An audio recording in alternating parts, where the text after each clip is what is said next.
आपण बघत आहात मराठी बातम्या सीआयडी तपास.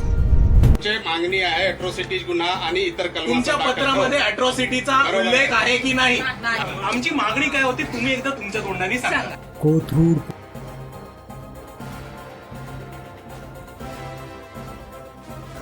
कोथरूड पोलीस प्रकरण भलतंच तापलं आहे. कोथरूड पोलिसांकडून बहुजनांच्या मुलींना जातीवाचक शिवीगाळ व मारहाण. वंचित बहुजन आघाडी मुलींना न्याय मिळवून देण्यासाठी धावून आली. रात्रीचे 1:30 वाजले तरी पोलिसांकडून एफआयआर दाखल करण्यास टाळाटाळ. पोलिसाचा निर्लज्जपणाचा कळस, गुन्हा दाखल करण्यास टाळाटाळ. पोलीस आयुक्तालयाचे वरिष्ठ पोलीस अधिकारी सुजात आंबेडकर आक्रमक होताच त्यांनी तिथून पळ काढला. सुजात आंबेडकर प्रचंड भडकले. पोलीस कोणाच्या दडपणाखाली गुन्हा नोंदवण्यास टाळाटाळ करत आहेत. गेल्या 15 तासांपासून पीडित मुली गुन्हा नोंदवण्यासाठी झटत आहेत तरी देखील पोलीस गुन्हा नोंदवून घ्यायला टाळाटाळ करत आहेत. पोलिसांना एवढी भीती कशाची व कुणाची? पोलीस कुणाला पाठीशी घालत आहेत बघूया या व्हिडिओद्वारे. मला साहेबांना एकदा विचारू द्या की आपण 3 तासापासून जे केलंय ते त्यांच्या डोक्यात शिरले की नाही? साहेब, आमची मागणी काय होती तुम्ही एकदा तुमच्या तोंडाने सांगा. बरोबर आहे, तुमची मागणी आहे की गुन्हा दाखल करा. एक मिनिट मी बोलतो. कुठला गुन्हा? नाव घ्या. तुमची मागणी आहे अॅट्रॉसिटीज गुन्हा आणि इतर कलम. तुमच्या पत्रामध्ये अॅट्रॉसिटीचा उल्लेख आहे की नाही? आमच्या पत्रामध्ये आम्हाला जे लिगल कन्सल्टन्सी झाले त्याप्रमाणे आम्ही आपल्याला दिलेले आहे. ऐका ना साहेब, मी जर उद्या चोरीची कंप्लेंट केली तर तुम्ही मर्डरचा गुन्हा तर दाखल नाही करणार आहात ना? बरोबर आहे. कॉमन सेन्स सीपी लेवलच्या आम्ही लोकांना आपल्याला असतं ना. रायटिंग मध्ये दिले आहे. ठीक आहे. रायटिंग मध्ये नको आम्हाला.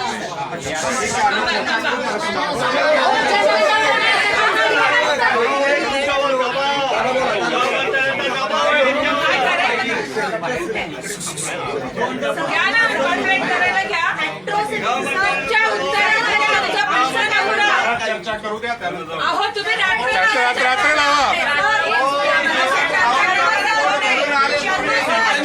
हे बघा, एक विवाहित मुलगी होती, लग्न झालेली औरंगाबादची.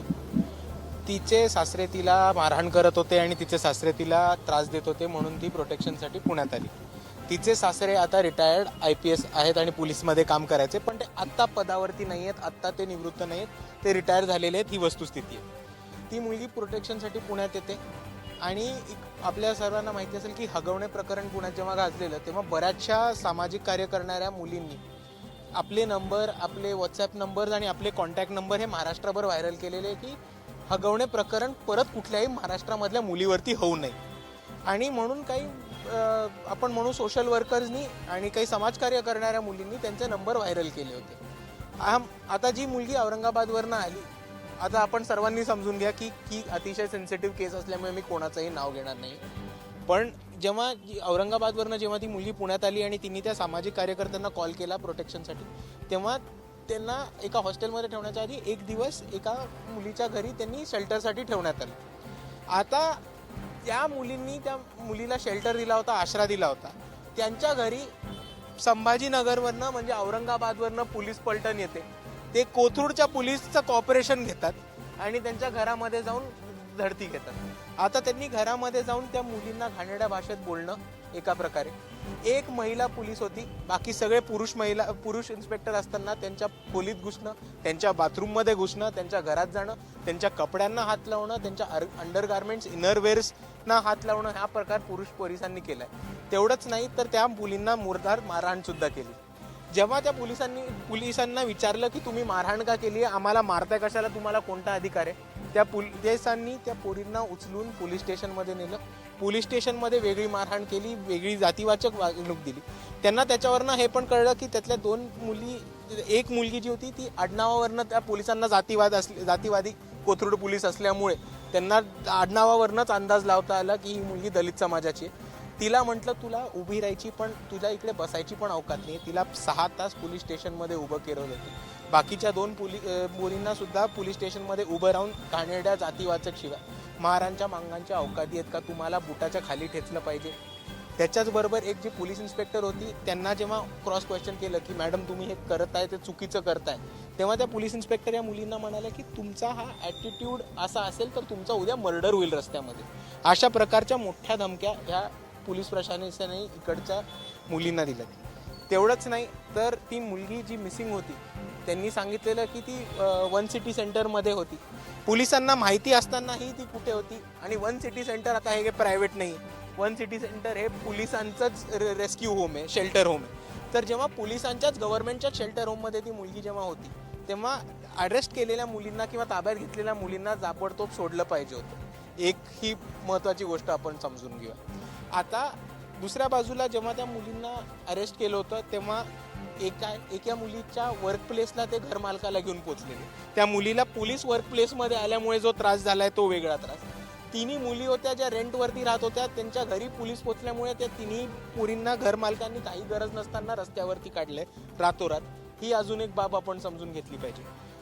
त्यातल्या एका मुलीला पोलीस स्टेशनमधनं म्हणजे पहिले कोथरूड पोलीस स्टेशन, मग विश्रांतवाडी पोलीस स्टेशन, मग मुंडवा पोलीस स्टेशन आणि मग फायनली CP ऑफिस, असं करून तिला शेवटी रात्री कोंडवा का मुंडवा साईडला एक रात्री 11:15 वाजता सोडलं होतं. तर आपण हे बघितलं असेल की सकाळी 11 वाजता उचललेल्या मुलीला रात्री 11:15 वाजता काहीही रिपोर्ट न करता सोडलं जातं. तिचं दिवसभर मेंटल टॉर्चर केलं जातं. हा झाला पोलिसांच्या वागणुकीचा भाग. आता दुसऱ्या बाजूला यायचं असेल तर आपण ह्याच्या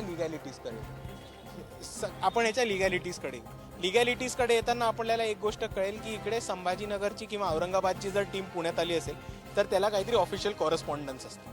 म्हणजे असं नसतं की औरंगाबादचे पोलीस गाडी घेऊन पुण्यात आले, त्यांनी पुण्यातल्या पोलिसांना फोन केला आणि म्हटलं भाऊ माझ्या गाडीत जागा आहे, तू येतो का माझ्याबरोबर फिरायला. असं नाही होत. ऑफिशियल कॉरेस्पॉन्डन्स असायला लागतं की पुण्याची युनिट कोणत्या केसवर कशासाठी औरंगाबादच्या युनिटला मदत करते. ह्याचं ऑफिशियल कॉरेस्पॉन्डन्स आम्हाला अजून पोलीस देत नाही. दुसऱ्या बाजूला तेव्हा ज्या मुलीला शोध घेता घेता औरंगाबादचे पोलीस घरी पोचले तेव्हा त्या मुलींचे सिम कार्ड ट्रेस केले होते. आता सिम कार्ड ट्रेस करायला तुम्हाला FIR दर्ज लागते. त्या FIR अजून आमच्यापर्यंत दाखवली नाही आहे किंवा FIR किंबहुना दर्जच नाही झाली. आणि मिसिंगच्या याच्यावरनं तुम्ही दुसऱ्या 3 लोकांचे सिम कार्ड ट्रॅकच नाही करू शकत. जो माणूस मिसिंग आहे त्याचेच सिम कार्ड ट्रॅक करू शकतो. ही एक गाव. आणि त्याच्याहून मोठी गोष्ट की ही सगळी घडली गोष्ट 1 ऑगस्ट. तेव्हापासून त्या 3 सामाजिक कार्यकर्त्या होत्या, त्यांच्याबरोबर ज्या मदत करणाऱ्या 2 ॲडव्होकेट्स होत्या आणि त्या सगळ्या NGO सेक्टरमधल्या ज्या त्यांच्या सोबतीच्या ज्या सहकारी होत्या त्या 3 दिवस झाल्या फिरतायत. अजूनही कुठल्याही प्रकारची कंप्लेंट पोलिसांवरती दाखल झालेली नाही. आपण सर्वांनी एक समजून घेऊयात की कॉन्स्टिट्यूशनमध्ये असं म्हटलेलं आहे की अट्रॉसिटीची कंप्लेंट असेल ती ताबडतोब घेतली पाहिजे पोलिसांनी आणि मग पुढे चौकशी होते. आता आम्हाला पोलीस चुकीचं उत्तर देतात की पहिले चौकशी होईल मग FIR करू. आता हा कॉन्स्टिट्यूशनचा भंग आहे, हा संविधानाचा भंग आहे. कारण संविधानामध्ये क्लिअरली लिहिले प्रोसिजर फॉलो करताना की पहिली FIR होईल आणि मग त्या FIRच्या आधारित चौकशी होईल. तर असं पूर्ण पद्धतीने एका बाजूला पोलीस दडपशाही करतात, दुसऱ्या बाजूला पोलीस पोरींचं टॉर्चर आणि मोलेस्टेशन करतात. त्या दलित समाजाच्या आहेत म्हणून त्यांच्यावरती अट्रॉसिटी करतात, त्यांना जातीवाचक शिव्या देतात. आणि आता CP ऑफिसपासून सगळे त्यांच्या सहकार्यांना वाचवण्यासाठी एक अट्रॉसिटी किंवा एक साधी कंप्लेंट पण नाही घेतात. ही आपल्या समोर ठेवलेली वस्तुस्थिती आहे.